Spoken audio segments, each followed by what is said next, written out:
Esteu preparats? Avui farem una operació molt delicada. Veieu aquests pots de cartró? Doncs serviran per trasplantar unes tomaqueres que han crescut de més dins d'aquesta jardinera que tenim aquí. Voleu saber què més hi tenim? Doncs escolteu. Aquí tenim pastanaga. Les hem posat per la cantonada i en un dels laterals hi tenim julivert. Aquestes plantes que surten eix de alta són alls. I aquí sota doncs, hi vam posar alfàbrega que encara no ha sortit. Doncs bé, primer que tot ho farem a la ombra, perquè quan es tracta de trasplantar millor que no toqui el sol directe a les arrels. Així que preparem bé els testos i som-hi! Agafem la nostra super pala d'hort urbà, que vaig comprar aquí a baix al Lidl, i delicadament intentem fer el mínim mal possible a les arrels de cada tomaquera. Així veieu, més o menys. Llavors, ràpidament, tot a l'ombra, atenció, ho posem en el planter que hem preparat i així seguim.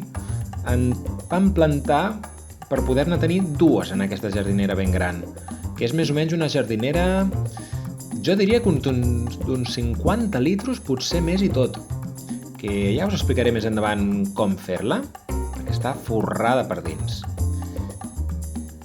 N'hem hagut de transplantar 5, perquè en teníem 7 en total i, com he dit abans, només en necessitàvem 2. Amb aquell espai i amb l'associació de cultius que hem preparat, que ja us explicaré més endavant, quan creixi tot, per què ho vam fer així. Doncs, això, 5 tomaqueres que haurem de regalar a algú. Això és molt important, la closca d'ou. L'any passat vaig aprendre que si plantes tomaqueres en test, acabaran tenint una carència de calci.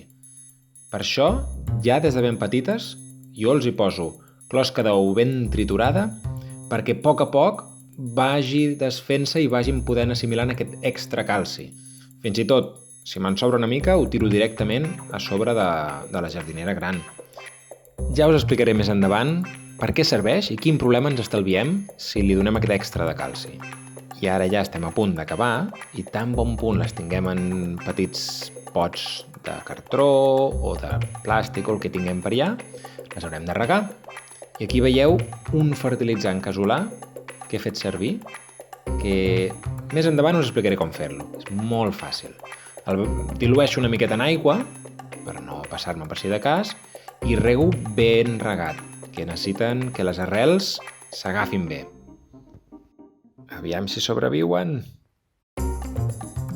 I ara direu, i ja ha fet tomàquets? No, això és una tomaquera cherry que vaig plantar a començaments d'hivern. Us ensenyo això perquè veieu que hi ha uns certs temes com l'entutorat, els xupons que se'ls diu, o la pol·linització de les flors de les tomaqueres. Tot això us ho explicaré més endavant quan les meves tomaqueres grans vagin creixent. Però això us ho deixo perquè comenceu a salivar una mica. Que ben aviat ens fotrem unes amanides amb tomaquets boníssimes.